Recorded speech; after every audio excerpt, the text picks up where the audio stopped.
Who are you? I'm Thomas. Do you want to answer a few questions about drug decriminalisation? Oh, yes, I do. Matt. My name is Pippi. My name is Paige.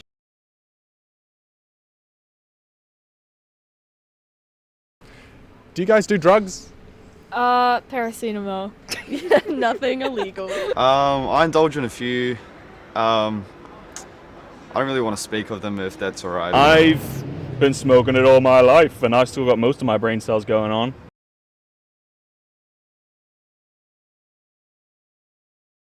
If there was a referendum, Yes. another referendum for decriminalising cannabis, Yes. how would you vote? Yes. If you guys were voting in a referendum on whether or not to decriminalise cannabis for recreational use, what would you vote? Green all the way. I mean, come on, Chloe. Let's go. Yeah, I think I'd say yes. I think that education is most important over when it comes to something like that. I don't really do it, so I wouldn't know, to be honest. So I can't actually give you a straight answer now, I actually don't know. I wouldn't know what to vote. I think it should be legalized just because I have so much fun with it. Yeah, I think it should be people's choice. I don't personally smoke weed or support the use of it. I think people should have the right to choose whether they want to smoke weed or not. Decriminalize immediately. It needs to be decriminalized. Why is that? Because it's just weed, it's like a plant.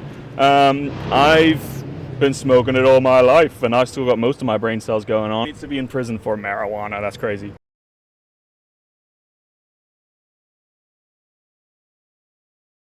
Do you think there could be any big negative consequences to legalising it? I would say that maybe reduce harm. Kind of seems like a bit of a relaxing thing to do, so I can't imagine it being too harmful. But just being mindful, like anything in the world, you don't drink while drive, so maybe not, driving while you're on drugs or anything like that. Yeah, I mean, we're seeing the consequences come out of places like Canada at the moment, but it's a new thing. There's always going to be consequences to something being legalized. I would say sometimes I think it's like telling people not to press the red button. If you make something illegal, people are more likely to do it. So as long as it's safe, people are educated, then I think it's good. I think legalizing it will dismantle a lot of the gang control over supply that exists right now. I remember back in the day, a few years ago, buying it in Auckland and going to some really shady spots and meeting some really shady characters. If a pharmacy or something was selling it, that'd be easy.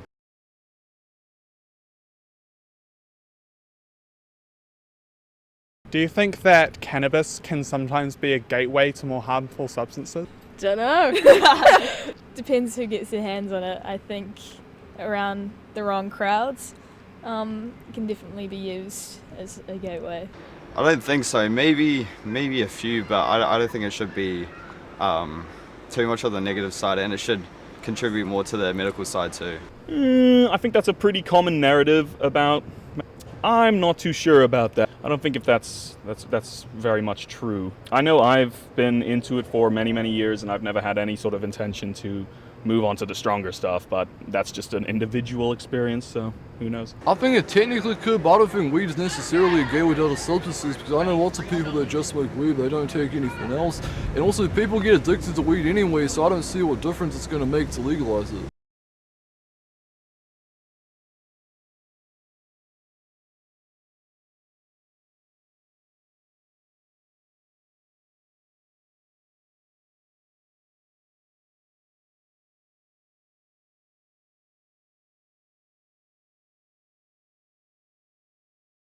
My name is Dave Wickes-Jimson, and I'm a drug and alcohol expert.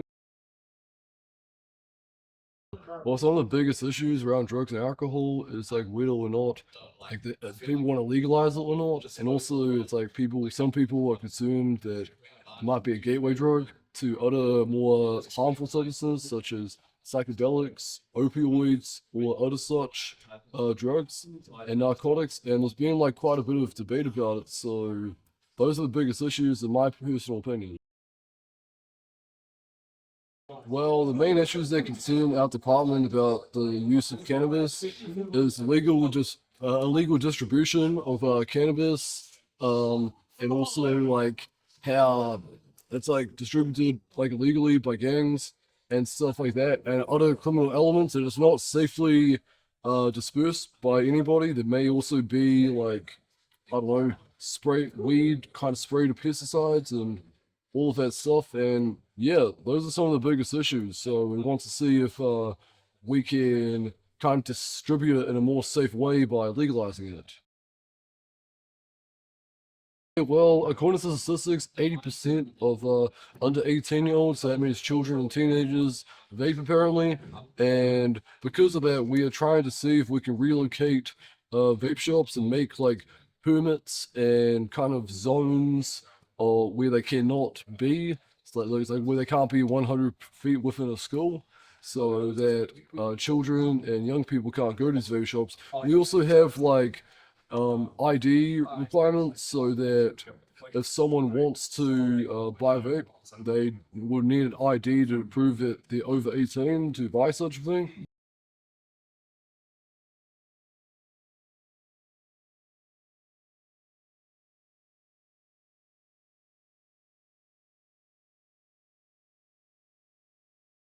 My name is Gwen Isaac, and I'm the president of the New Zealand anti-vaping body. I think the new law reversing the banning of disposable vapes is absolutely cataclysmically bad. Disposable vapes are a hazard, they're a pollutant. They're also something that people discard thoughtlessly, and so children have been known to pick those up. And also the way that the drug is administered is very extreme. There's just nothing good that's going to come out of the reversing of that law, I'm afraid. The law at the moment banning advertising of vape products is at the very least that this current government can do to abate this tide of uptake of this very nefarious drug that is a gateway drug for children into nicotine addiction and thereon further and more nefarious drugs. I think one of the things this current government is overlooking is the actual proliferation of vape businesses in New Zealand, and especially in the high street and their schools. They need to control, they need to minimise that impact. The more you see it, the more you want to have it. And as I understand it from research that we're doing, parents are being co-opted into buying vape products for their under 18s, in addition to already being co-opted to buy alcohol. So I'm sensing that the government's doing very little to address the issue of the proliferation and popularity of vape products in this country. Which, by the way, I have to add, vaping is still smoking. It's just a different delivery system for the nicotine. It's still causing an addictive and abusive relationship to something that ultimately we haven't researched. We don't know what. We know what smoking does to a person, but this is very early days, and so far we understand that your lungs are damaged in a drowning way, different to tar being attached to your lungs with smoking. So it's still going to hurt you, it's still harmful, but the tobacco industry is reframing it to be a safer alternative, which we're not sure it is.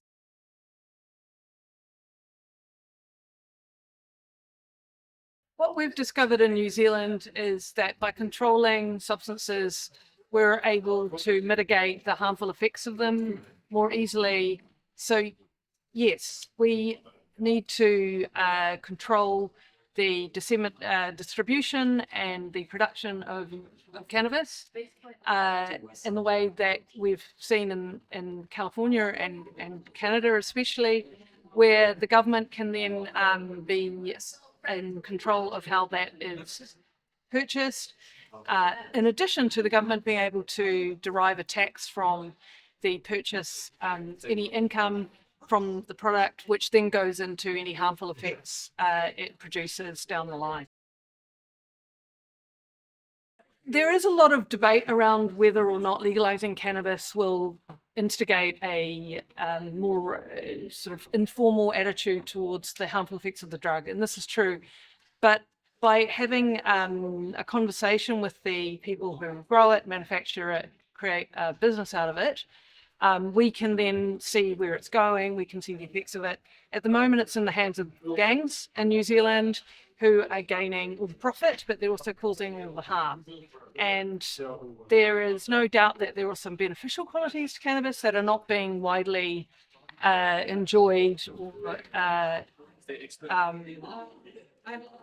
accessed by those who need it the most. So we're really keen to see a very mature, sophisticated conversation about cannabis in New Zealand that's less like, let's ban it, let's not talk about it, let's not have any of the beneficial effects of it for people who are terminally ill, for example, and one that means that we can treat it like we do cigarettes and alcohol, where of course this hurts people, we tax it, and then we can go about ensuring that those who are harmed by its use are gaining the benefits of the income that we derive from cannabis production.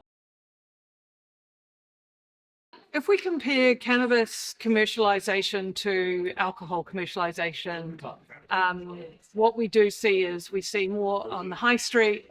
It's more casual use being accepted. There will be a side effect to that will be negative, but mainly there'll be a positive outcome because it'll be flushed out of the pockets of gangs who use it to control illegal activity within their communities and their communities full stop.